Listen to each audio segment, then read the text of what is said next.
punya ponsel. Langsung aja kita lihat tayangannya. Silakan. Inilah Dimas Ibnu alias siswa kelas 7 SMP Negeri 1 Rembang, Jawa Tengah. Saat pandemi ketika kegiatan belajar siswa dilakukan jarak jauh dengan sistem online, Dimas tetap berangkat ke sekolah. Berseragam lengkap, Dimas diantar ibunya dengan sepeda. Dimas menjadi satu-satunya siswa yang belajar di sekolah. Alasannya, Dimas tak punya ponsel pintar untuk belajar online. Di dalam kelas, Dimas menerima pelajaran layaknya hari normal, namun sendirian tanpa teman selain bangku dan meja-meja kosong. Karena bapak saya tidak mampu untuk membeli kuota. Terus kok masih masuk sekolah, kok nggak perlu libur aja di rumah? Tetap mau belajar. Dikutip dari detik.com, Kepala SMPN 1 Rembang Istiqomawati menyebut jika sekolah memaklumi kondisi Dimas sehingga mempersilakannya tetap belajar di sekolah meski hanya seorang diri. Ayah Dimas merupakan nelayan harian dan ibunya bekerja sebagai buruh pengeringan ikan di desa Panti Harjo.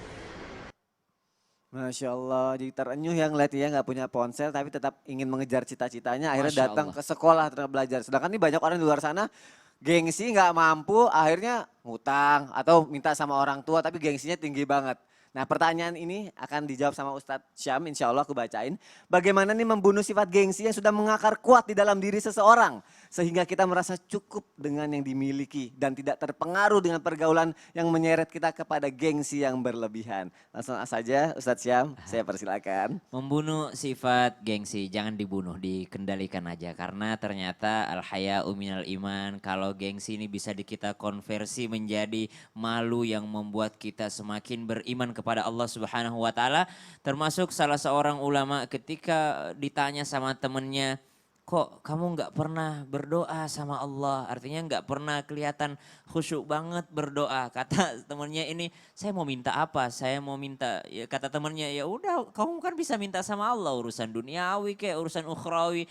Kata orang ini, saya nggak akan pernah meminta sama Allah. Saya malu sama Allah, kata dia. Saya nggak minta aja Allah udah kasih semuanya gitu. Kemudian atau kau mau aku bantu? Kata temennya. Mau nggak kalau aku yang bantuin kamu? Kata temennya lagi tadi ulama ini katakan, sama yang punya dunia saja saya tidak pernah minta, apalagi sama manusia. Jadi ini gengsi yang luar biasa nih. Istighna anin nas atau yang namanya merasa kaya di hadapan sesama manusia. Karena banyak juga orang kan yang jual derita pengen dikasihani gitu. Malah kita dilarang, kita mestinya merasa kaya di hadapan manusia bukan gengsi. Tapi kita meyakini bahwa Allah yang pemilik kekayaan ini. Allah yang membagikan rezeki, Allah yang menciptakan saya dan Allah tidak akan pernah membuat saya membiarkan saya kelaparan. Maka pertanyaannya bagaimana kita mengendalikannya antara gengsi dan malu tadi, karena malu adalah sebagian dari iman.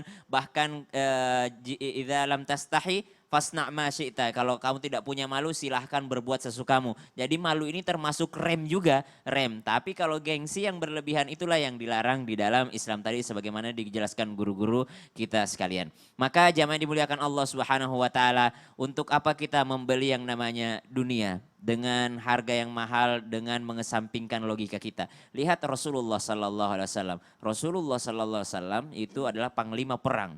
Otomatis ketika pembagian harta rampasan perang, otomatis Rasulullah yang paling banyak hartanya. Bukan, itu kita bicara realistis. Yang kedua, Rasulullah jangankan harta rampasan perang. Malaikat aja penjaga gunung datang nawarin Rasulullah. Kujadikan nih emas ya, 2 gunung ini ya di hadapanmu ya. Supaya kau tidak kesulitan lagi. Rasulullah menolaknya.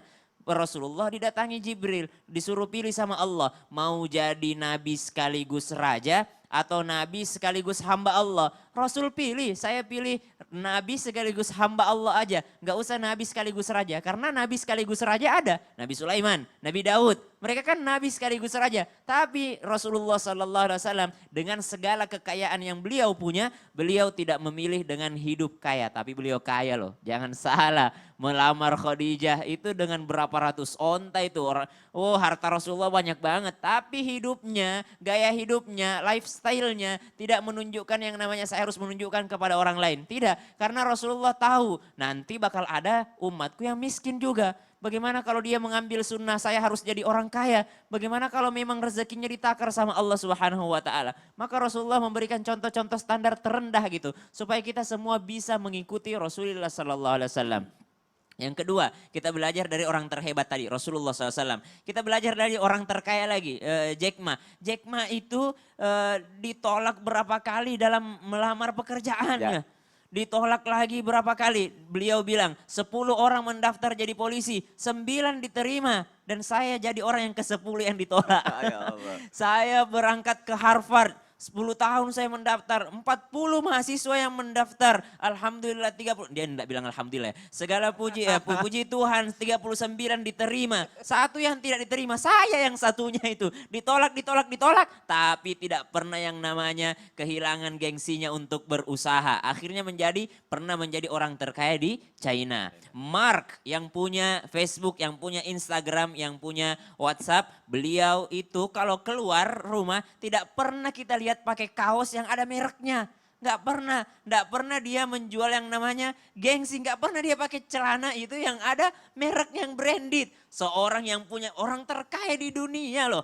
Termasuk orang terkaya di dunia nggak pernah menjual brand ketika keluar daripada rumahnya. Keren banget. Tapi dia menjual yang namanya ilmunya. Saya punya ilmu, ngapain saya gengsi di hadapan manusia. Berarti bisa dibilang gengsi itu lawannya dari hidup hemat juga ya Ustadz ya? Benar, tapi jangan pelit ya. Jangan pelit ya. Islam itu idza anfaqu lam yusrifu wa lam yaqturu. Jangan kau pelit, jangan juga jor-joran. Islam itu sederhana. Sederhana. Mampu beli. Oh berarti tapi boleh jangan dong? boros. Mampu beli tapi jangan boros. Mampu beli. Berarti boleh dong orang tua sejak dini ngajarin anak hidup prihatin, maksudnya hidup sederhana itu gak masalah Hidup ya? sederhana nak, kalau kau mau pakai barang branded, usahakan pakai uangmu sendiri. Itu rasanya lebih enak Oh gitu. iya, Masya Allah, baik. Ayo ajarin anak-anak kita, jangan anak-anaknya doang diajarin, orang tuanya juga harus belajar, termasuk saya juga. Baik, terima kasih guru-guruku, terima kasih. Masya Allah, jazakallah khair. Jamaah setelah ini masih akan ada ensiklopedia Islam yang akan dibawakan oleh Ustadz Syam. Dan juga nanti kita akan sama-sama berdoa supaya kita diberikan rasa qanaah dan dijauhkan dari rasa gengsi yang merugikan. Dan dipimpin oleh Pak Kiai Haji Agus Dermawan. Baik jamaah yang dimuliakan Allah, jangan kemana-mana, tetap di Islam itu indah. Jamaah, oh jamaah, alhamdulillah.